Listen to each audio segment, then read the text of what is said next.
अनपढ़ औरत होती है ना, वो घर बसाती है। पढ़ी लिखी औरत तो अक्सर कोर्ट के चक्कर कटवा। कपड़े हो गए छोटे तो शर्म कहां से आएगी।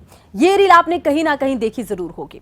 हम इसी रील को बनाने वाली social media influencer Anita Bishnoi से जुड़ी एक खबर लेकर आए हैं। दरअसल अनीता बिश्नोई ने खुद अपने फेसबुक और इंस्टाग्राम पर आकर लोगों से कहा था कि उन्हें ट्रोलर्स काफी परेशान कर रहे हैं, धमकियां मिल रही हैं और कथित तौर पर उन्होंने जहर खा लिया, अस्पताल में भर्ती हैं। अब सवाल ये उठ रहा है कि सोशल मीडिया पर इस तरह से लोगों के ट्रोल करने पर, मानसिक तौर पर परेशान होने पर अगर लोग इस तरह के कदम उठाएंगे तो क्या ट्रोलर्स को लेकर किसी तरह के कदम उठाने की जरूरत है।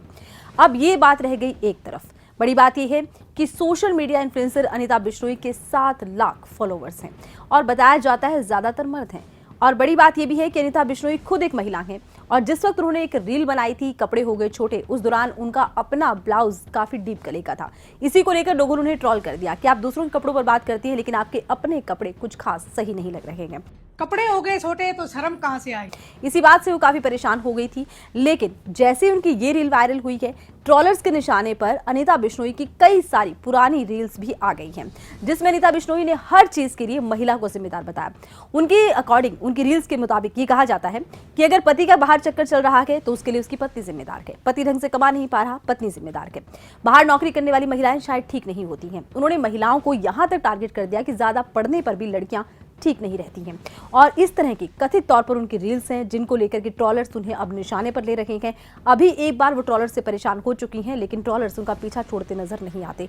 अब देखना ये होगा कि आने वाले दिनों में अनीता बिश्नोई के इस कथित तौर पर जहर खाने के मामले में क्या किसी तरह की पुलिसिया कार्रवाई होती है, क्या कुछ ट्रोलर्स से सवाल पूछे जाते हैं। लेकिन अगर ट्रोलर्स से सवाल पूछे गए तो जाहिर सी बात है, महिलाओं को लेकर जिस तरह के सवाल अनीता बिश्नोई ने उठाए हैं, लोग उनसे सवाल तो पूछेंगे, क्योंकि हो ये भी सकता है कि जिस तरह से उन्होंने रील बनाई और 7 लाख उनके फॉलोवर हैं, किसी बाप ने अपनी बेटी को कम पढ़ाने के बारे में सोचा होगा, पढ़ाई छुड़वा दी होगी, किसी पति ने अपनी पत्नी की नौकरी छुड़वा दी होगी, क्योंकि अकॉर्डिंग टू अनीता बिश्नोई घर से निकलने वाली लड़कियां, ज्यादा पढ़ने वाली लड़कियां, पति से सवाल करने वाली लड़कियां ठीक नहीं होती हैं। समाज की रूढ़िवादी सोच को बढ़ावा देने वाली अनीता बिश्नोई को कोई ट्रोल करता है तो बताया जाता है कि उनके समर्थक भी पीछे लग जाते हैं।